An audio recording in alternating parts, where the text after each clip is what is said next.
What we do here is go back.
After namin dun sa forest, di ba nagpunta tayo sa Monkey Park. After nun, mahaba-haba rin lakarin. Tapos nag-bus kami guys. Hindi ko na na-film kasi nakatulog kami dalawa sa bus. Pagod kasi aga nagising. Then ngayon, nandito na kami sa parang sa baba sa may subway. Ang daming kainan. Dito tayo mag-lunch kasi gutom na tayo. Pakita ko sa inyo yung order namin. Hindi pa kompleto pero mukhang promising na siya guys. So, ayan, may rice. Ito yung yakitori set meal na siya. Iba't ibang klase. Hindi ko alam kung ano. Hopefully, ito, okay. Alam ko ng itsura. Okay. This is Zara's. Kasi Okinis. Yours. That's Atay. And then, na lang nag-order ako extra ganun. So, ayan. May pasalad sila na cabbage. Favorite ko yung mga to. Si Zara hindi masyado mahilig sa ganyan. Ay, hindi. Tapos yung yakitori, yung sides na kagaya kagabi, may miso soup, yung may extra, may skin, gizzard, tas ewan ko. Nag-order ka pa noon, sa'yo na yun. Ayan. So, dumating na yung karage natin, chicken. Ayan na may chicken natin, guys. Sana hindi siya lahat breast. So, ayun. Kain tayo. Mukbang tayo, guys. Kain tayo, guys.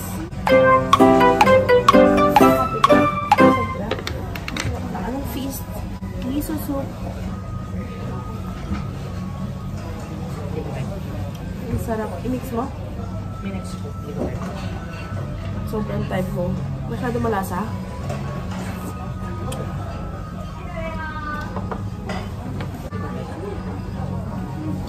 Hindi type ni Zara.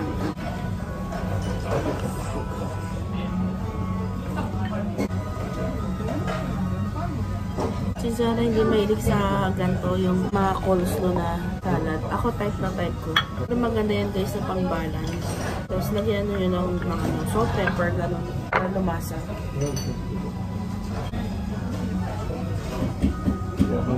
Switch nyo lang. Walang sauce akong tumagal. Ito nito. Ano to? Yakitori sauce. Kaya mo ito yung liver? Nasa Japan ka eh. Ano to? Hindi ko mawari. Pero alam ko yung lasa niya. Crab omelette ba? Lasa kebab. Diba? Lasa kebab, no? Ang sarap. Karagi, guys. Inap. Saka iba? Ito sauce yan? Ba't lasang wasabi na may soy sauce mo? Type ko itong parang kebab na embutido. Hindi ko mawari. May bumubulong talaga.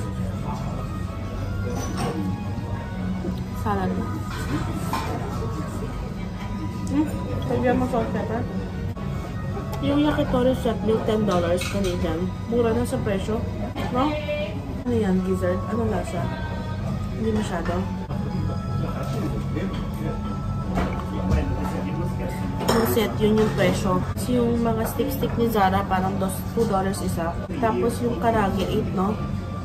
Mura na ba to? So, $10 yung sa karage naman.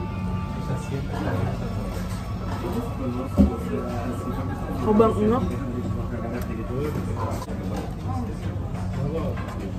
Hindi ko lang expect ito sauce niya. Kala ko mayo.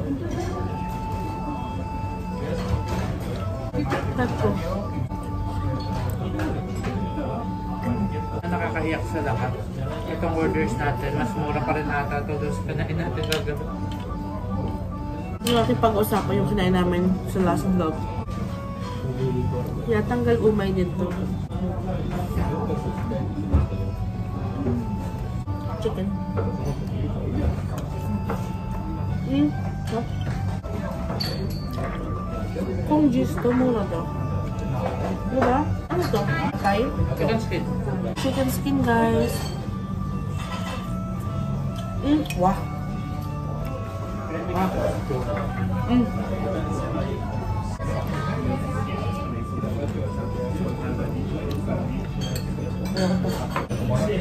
Ginagawa mo!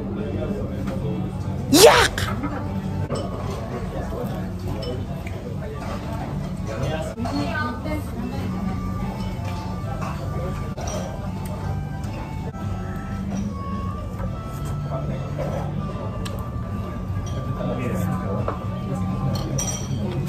Ha? Kahit mo ba? Hindi ito manok.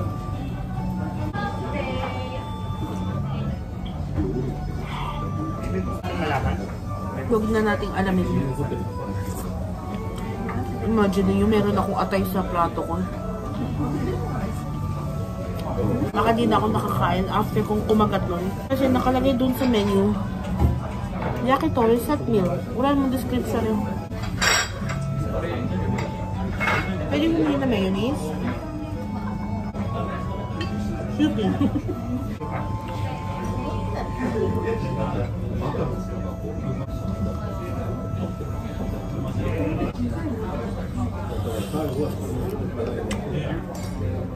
Wala pa kami nakakain masyado ng mga sashimi. Sashimi. Kung ba tayo bibili ng gano'n?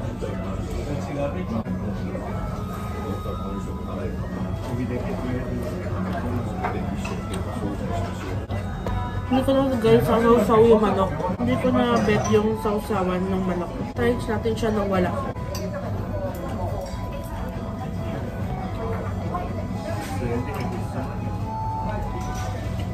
Type mo ito manok? Parang kung si type so far, yung dessert ng pinaka-kailangan ko pumili. Ha? Walang template. Ha?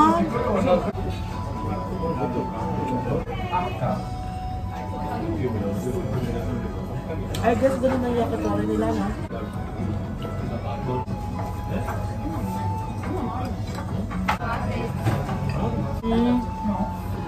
Yeah, hindi sila mabetsi, no?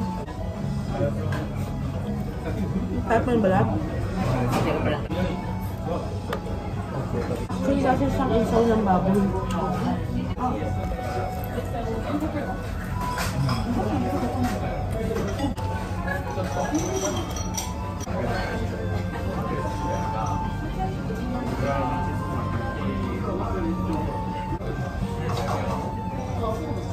Ano? Gusto ko pa rin ng tempura. Sinan ko ata sa yun eh. Di ba? Kasi Hindi sila magkamag-anak. Para sa akin, enough na yung yakitori set, tapos may chicken on the side. Ewan ko kay Zara kasi siya nag-order ng mga iba-iba niyang... sobrahan na ako sa liver guys, 3 sticks yun. Ang may sasakit yung mga tuhod-tuhod niya.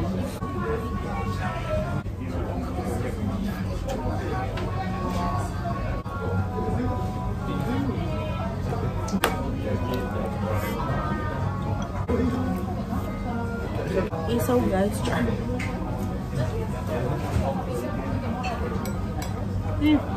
Kasi talagang isaw siya. Last call sa liver. I-call mo na lahat ng tao. Actually, busog na ako dito sa manok. Dapat yung tig-apat lang, no? Late speak siya. Ay, no, kala ko nga sobrang late na to eh. Akala ko mga ganun lang. Buti lang hindi man order yung ano, 16. Ha?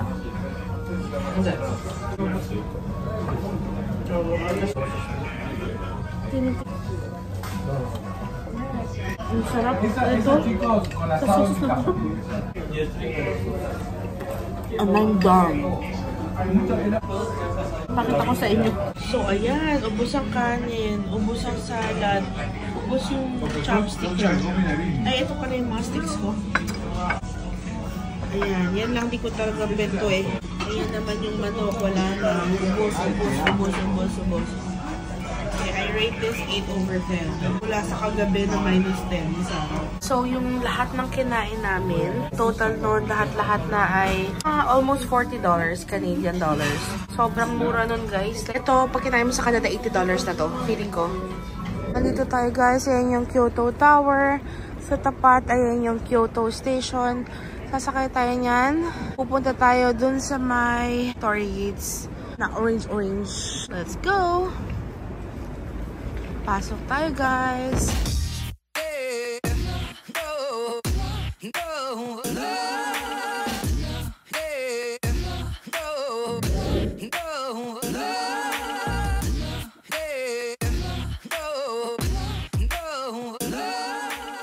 Dito tayo sa...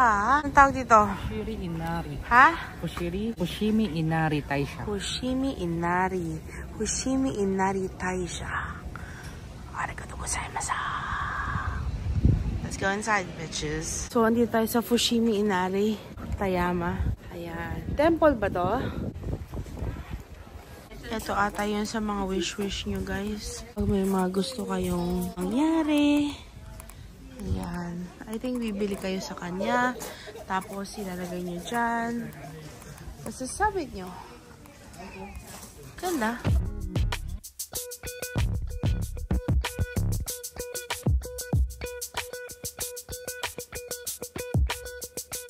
Guys, grabe ha. After how many? After so long. Diyan ba yan? Yeah. Hindi ako sure. Napabili kasi si Cody ng mga anting-antings niya. Tapos hindi sila nag-accept ng card. Kailangan namin pumunta dun sa 7-Eleven. Malayo-layo siya. Para mag-withdraw ng cash. Na si Zara namili rin ng anting-anting. Ako yung pinakamura lang na maliit na tigpa $5 na anting-anting. Guys, naka 70 Canadian dollars size anting-anting. Okay, nista anting-anting. Better be right. And better be effective. So, ngayon pala kami papasok sa Torii Gates. Let's see, guys. Kung ano itsura sa loob. 24 hours naman siya open. So, parang pauwi naman na yung mga turista. So, sana pag-akyat natin, konti na lang. Pero, parang may mga papunta pa rin kasi may field trip. Ano ba yan? Check ba tayo ng ano? Ayan o, field trip. So, ayun yung paakyat dun sa Torii Gates. Marami pa rin tao, guys. Kala ko gantong oras, wala na. Pero, ano yan, blueberries?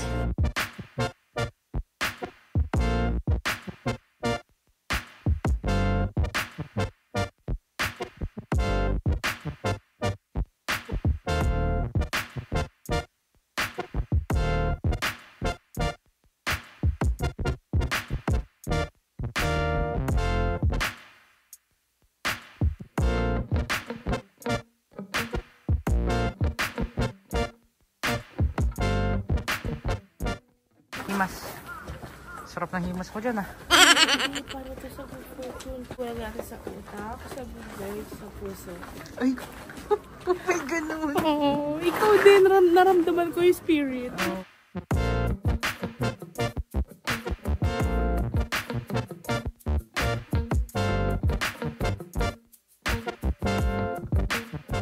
So, ayun guys, na 1/4 na namin. 1/3 siguro. 1/3. Kaya may alam ko tutuloy pa kami. Ano sa tingin nyo guys? Tutuloy pa ba or hindi? Feeling ko same na lang pero Same may mga na. tempos. So, yun na. Hindi namin tatapusin kasi pare-pares lang naman ang itsura. Pero, ito tayo. Ulit for the 11th time today. Yun lang guys. Wait lang. So, ayan guys. Tapos na tayo sa... Nagpunta tayo sa may mga Inari. Sa gates. Nagpunta tayo sa Monkey Park. Nagpunta tayo sa Bamboo Forest. Tapos ngayon naman, bumalik tayo sa Kyoto Station. Sa famous nilang staircase. Ayan. Ang galing. Pwedeng lakaran. Very nice in person. Nakita ko lang to sa TikTok kagabi. Sikat na sikat yan, guys. I love it.